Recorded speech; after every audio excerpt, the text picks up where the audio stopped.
Hey, welcome to part number 5 of our series, Foreigners and Exiles. We've had a great first 4 weeks, and I hope that you've enjoyed it as much as I have. We've talked about, in the book of Daniel, how he and his friends are in exile. They're in a land that's not their own, and how even though they've gone through many difficulties, a lot of trials, God has been faithful to them. A lot of bad stuff has happened, but God's always been there. So let's take a quick look at the end of the book of Daniel. There's several chapters we're going to look at. We're not going to read the whole thing. So let's look at this illustration that will show a little snippet of what the end of Daniel looks like. Which brings us to chapter 7. It's the pair of chapter 2 and the center of the book where all its themes come together. It's another dream, but it's Daniel's this time. And ironically, he can't understand the dream until an angelic messenger explains it to him. He sees a series of 4 beasts, one like a lion, then like a bear, then one like a winged leopard, each of these symbolizing an arrogant kingdom. And last of all is a super beast, identified as a really evil empire. And it has lots of horns, a common symbol for kings in the Old Testament, and there's one specific horn who is an image of an arrogant king who exalts himself above God and persecutes God's people. Now they are symbolized by a figure called the Son of Man, who's an image for both God's covenant people, but also for their king from the line of David. But then all of a sudden, God, who's called the Ancient of Days, comes and he sets up his throne. He destroys the super beast and he exalts the Son of Man on the clouds, where he comes up to sit at God's right hand and share in God's rule over the nations. We can look back now and see how all of these stories in the first half fit together. The 3 stories of faithfulness despite persecution. These are meant to offer hope to God's suffering people among the nations. But they suffer because human kingdoms have rebelled against God and have become beasts.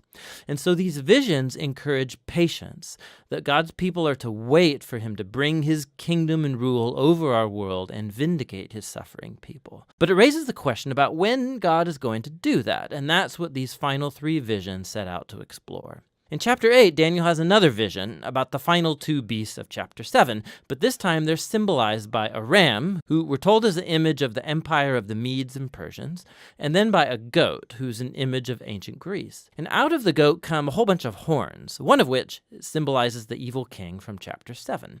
And we're told more about him, that he will attack Jerusalem and exalt himself above God and defile the temple with idols. However, in the end, he will be destroyed by God, who will exalt his people and his kingdom. Now, by chapter 9, Daniel is very puzzled, especially as to when all of this is going to take place. And so he consults the scroll of the prophet Jeremiah, where God said that Israel's exile would only last 70 years. So for Daniel, the 70 years is almost up. And so he asks God to fulfill his promise soon. But an angel comes and informs him that Israel's sin and rebellion has continued. And so their time of exile and oppression will continue on 7 times longer than Jeremiah envisioned. Daniel is deeply disturbed by this, and he has one final vision. We're shown the same sequence of kingdoms. It's Persia, then Greece, and Alexander the Great, followed by lesser kings, all leading up to this final king of the north, who will invade Jerusalem, set up idols in the temple, and exalt himself above God. But then, all of a sudden, this king comes to ruin. Now, there's been endless debate about what all of these visions refer to. Many see a clear connection to the exploits of the Syrian king Antiochus in the 160s BC. He killed many faithful Jews in Jerusalem and set up idols in the temple. Others think it points forward to the Roman Empire's role in the execution of Jesus and the destruction of Jerusalem and the temple in AD 70. And still others think it will be fulfilled in future events that have yet to happen when Jesus will return. Now the problem is that the symbols and the numbers, they don't quite match any of these views perfectly. But it opens up the possibility that in a sense they are all right. The book of Daniel has been designed to offer hope to all future generations of God's people. It did so in the days of Antiochus's empire, and it has ever since. This is why Jesus could use imagery from Daniel to describe and confront the oppressive leaders he confronted in Jerusalem.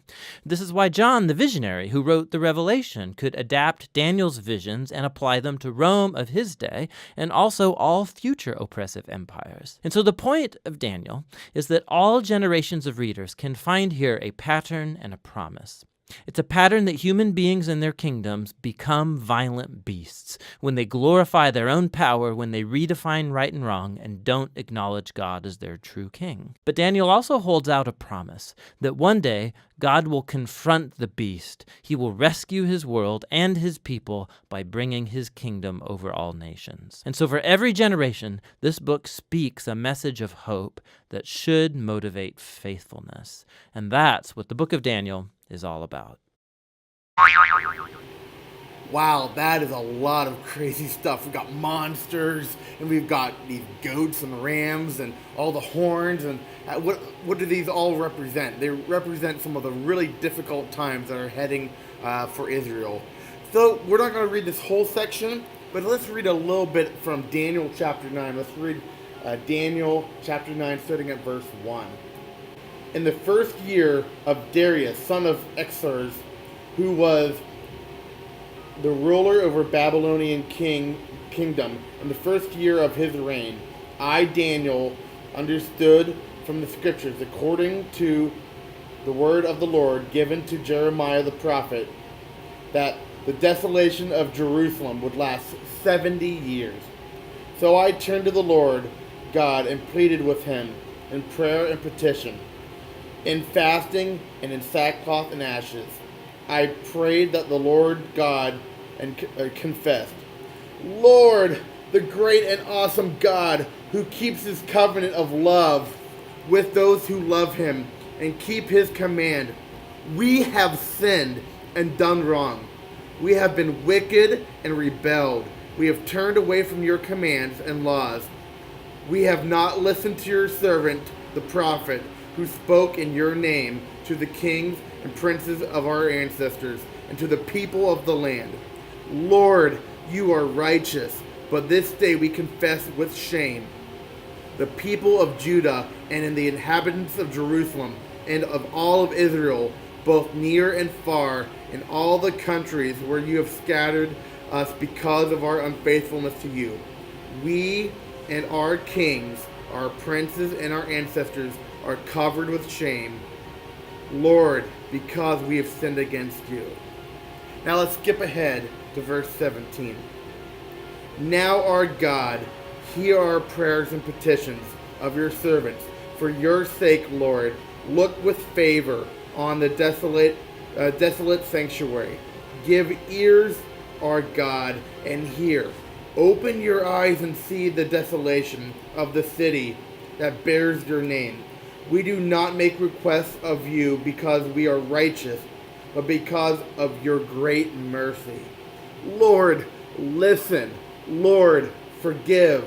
Lord, hear and act.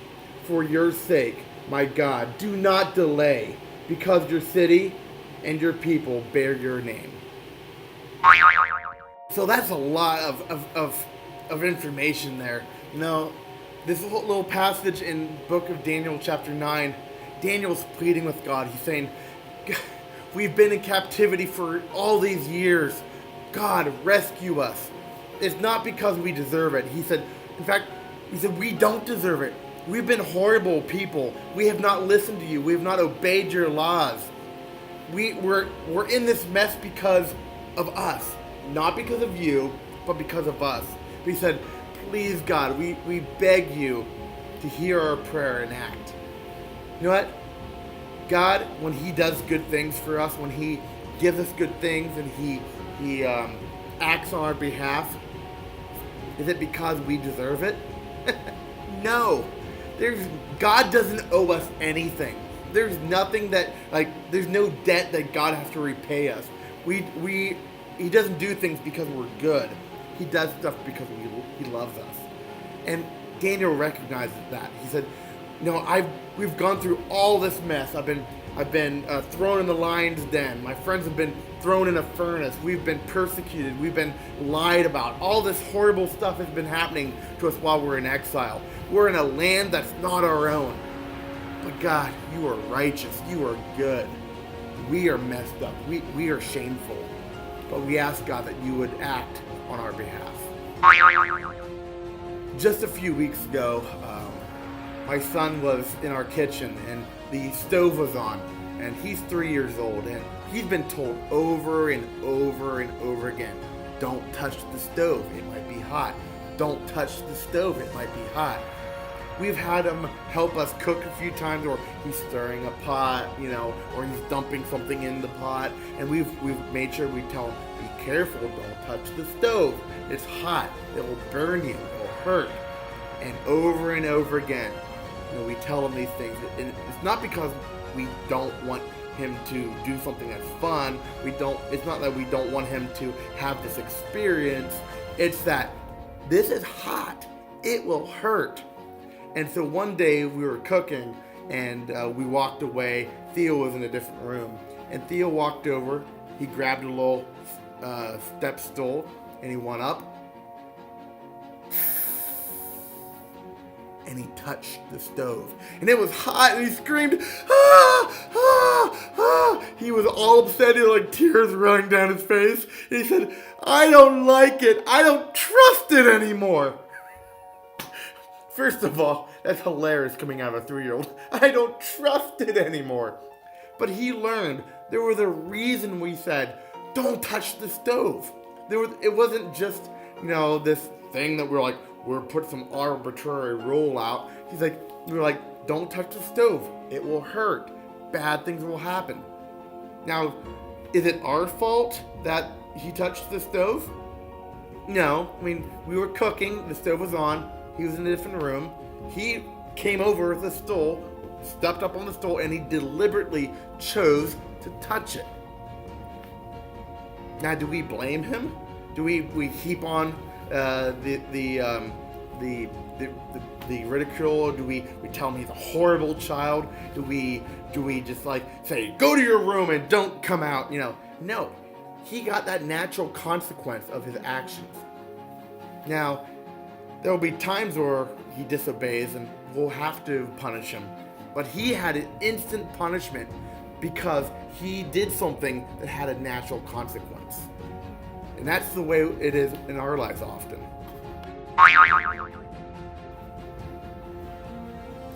You may ask yourself, why was Daniel and all the Israelites, why did they have to spend so long in captivity? Why were they in exile for so long? What did they do that was so bad? Way back in the beginning of the Old Testament, back with Moses, when they were in the wilderness and they were about to enter the promised land of Israel, Jerusalem, and all that area, God told them, there are people in the land, Canaanites, Amorites, all these different ites, people. They're in the land right now. They're inhabiting the land. This land is yours. I gave you this land. When you go in, you need to wipe them out.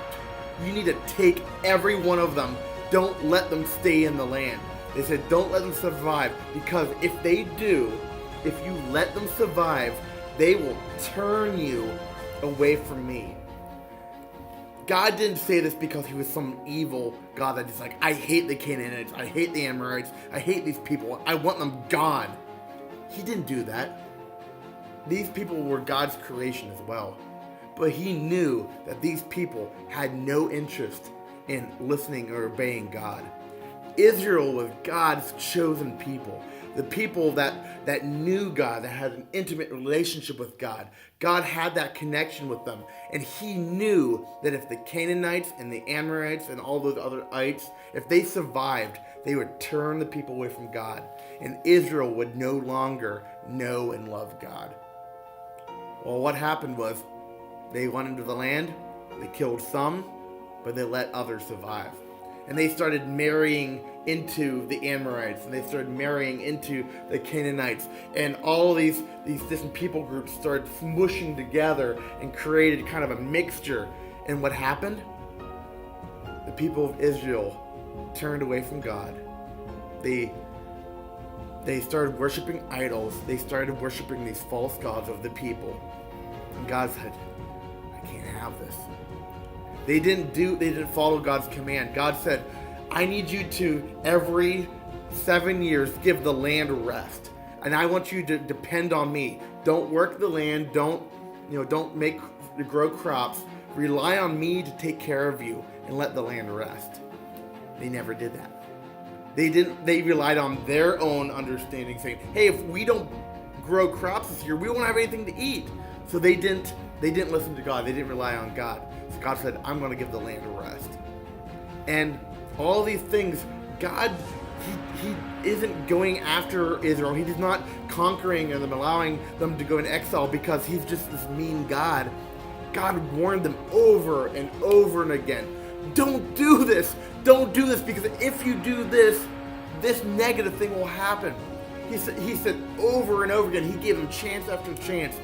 And Daniel, in chapter 9, where we just read, he's acknowledging that. He said, God, you're a righteous God. You're an awesome God. We didn't listen to you. And because we didn't listen to you, all these things are happening. These horrible, horrible things are happening. We ask God that you wouldn't give us what we deserve, because we deserve all of this. God said, it's going to happen, but it may not happen the way you like it. Things are going to get worse. Bad things are going to happen. These other countries are going to come, and they're going to create war. They're going to take over. They're going to do all this battling. They're going to do you harm because you are not of this world. You're a foreigner. You're an exile. They're going to persecute you. They're going to hate you. They're going to single you out. They're going to make you feel bad about who you are. They're going to make you feel like there's something wrong with you, that you're stupid, that you just don't fit in. Bad things are going to happen. But he said, you know what? This is not going to be forever. This happens because the world doesn't know me. The world doesn't know who I am. They don't have a relationship with me. And so they will hate you. If you belong to me, you are not of this world. If they hated me, Jesus said, if they hated me, they're going to hate you because you belong to me. Bad things will happen. Things are not going to be always, a straight upward shot. There's going to be some rocky roads. And a lot of it is our own doing. A lot of it is the natural consequences for our actions. We've done things to mess up the world. You've done things that just make your life difficult. Sometimes things are difficult not because you've messed up, because people around you've messed up. And just things are not the way they're supposed to be. God didn't do this to us. We've done it to ourselves. We can pray out to God, God, you are an awesome God. We don't deserve this good things from you, but we're asking it because you're a loving and merciful God. And God, he's willing to walk alongside us. He wants to make life better for us. He wants good things for us. But the world, it's still messed up. There will be a day when this world comes to an end. There will be no more chances. There will be no more pain. There will be no more suffering. God's going to come and he's going to take those that belong to him, and he's going to punish those that don't. And it's not because God hates them. It's not because God is some evil being. God said, come to me. Come to me before it's too late. I don't want destruction for you. I don't want bad things for you. But it's your choice. If you've never started a relationship with God, talk to one of us adults. Find out, what does it mean to have a relationship with God before it's too late. If you have a relationship with God and you're really struggling with life because life just isn't going your way, things are difficult and you just don't know what to go, pray that God will give you strength even through the hard times.